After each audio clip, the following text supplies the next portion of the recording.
Bienvenue sur Africa 24 dans cette nouvelle édition du QG Weekend. Voici les titres de l'actualité. Le Kenya est dans l'attente des résultats de l'élection présidentielle bis du 26 octobre. Bien que le suspense soit moindre, retour dans cette édition sur le fort taux d'abstention qui a marqué ce scrutin.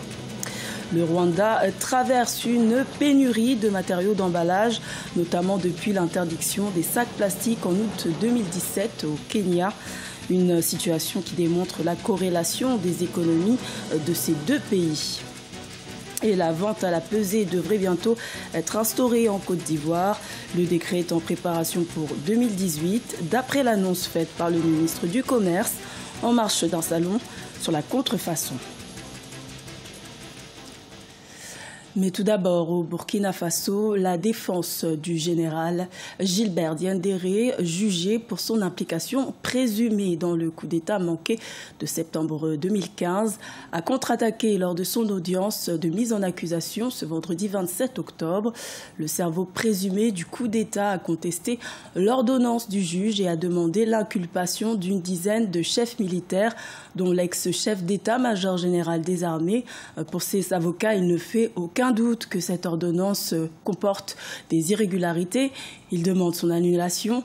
Rappelons que le général Gilbert Diendéré est poursuivi notamment pour crimes contre l'humanité, atteinte à la sûreté de l'État et complicité de coups et blessures. Au Kenya, l'élection présidentielle bis du 26 octobre a été marquée par un faible taux de participation, 34,5% selon la commission électorale. Entre bureaux de vote fermés et boycott, le vote n'a pas suscité l'engouement comme lors de la dernière élection du 8 août où le taux de participation était d'environ 80%. L'heure est désormais à l'attente des résultats. Solange Dubois.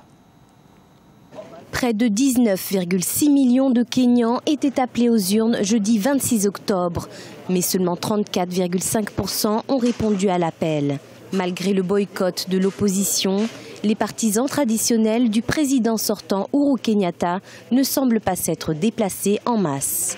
Évidemment, c'est illégitime.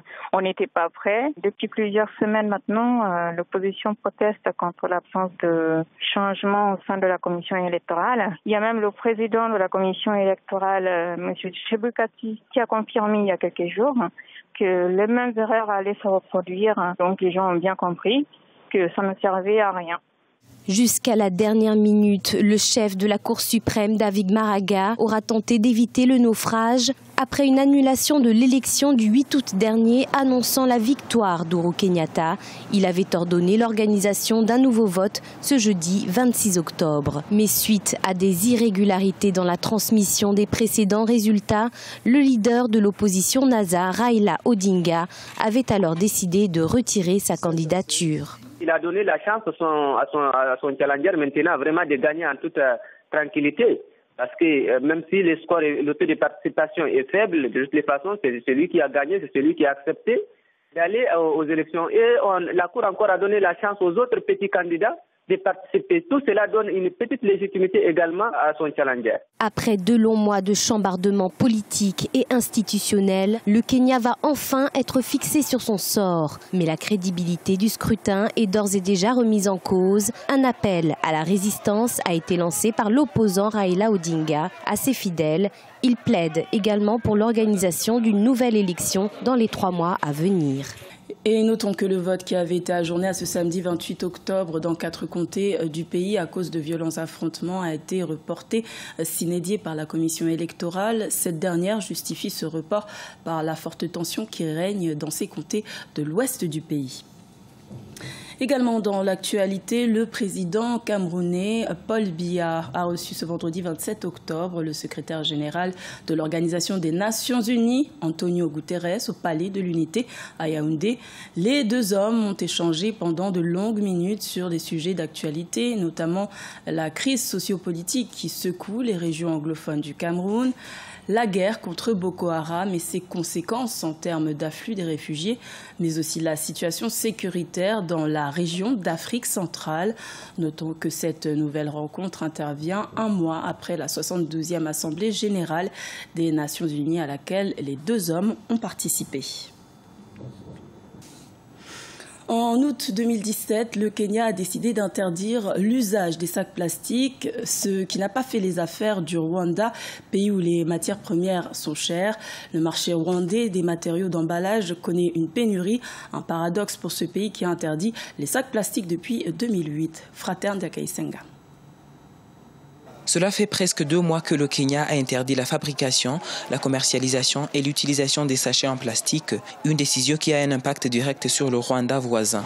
En effet, depuis quelques semaines, on remarque une hausse remarquable des prix des emballages en papier sur les marchés du Rwanda. Exemple au marché de Kimironko à Kigali. Un kilo d'emballage en papier atteint actuellement 2500 francs rwandais, alors qu'avant on l'achetait à 1400 ou 1500 francs. Du coup, on est obligé d'augmenter le prix des marchandises pour pouvoir les emballer ou bien le client est obligé d'amener son propre emballage. Les données de l'Office rwandais de développement montrent que les clients de petits sacs en papier ont acheté pour 3,2 millions de dollars de sacs en 2012 et 90% de l'approvisionnement venait du Kenya. Et maintenant, ce sont les Kenyans qui viennent s'approvisionner au Rwanda.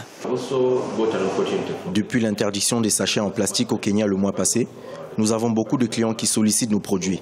Par exemple, la semaine passée, nous avons envoyé 59 tonnes d'emballage au Kenya et nous recevons chaque jour beaucoup d'appels provenant des clients kenyans. À part l'interdiction du plastique au Kenya, les experts attribuent la montée des prix d'emballage alternatifs au coût élevé des matières premières au Rwanda.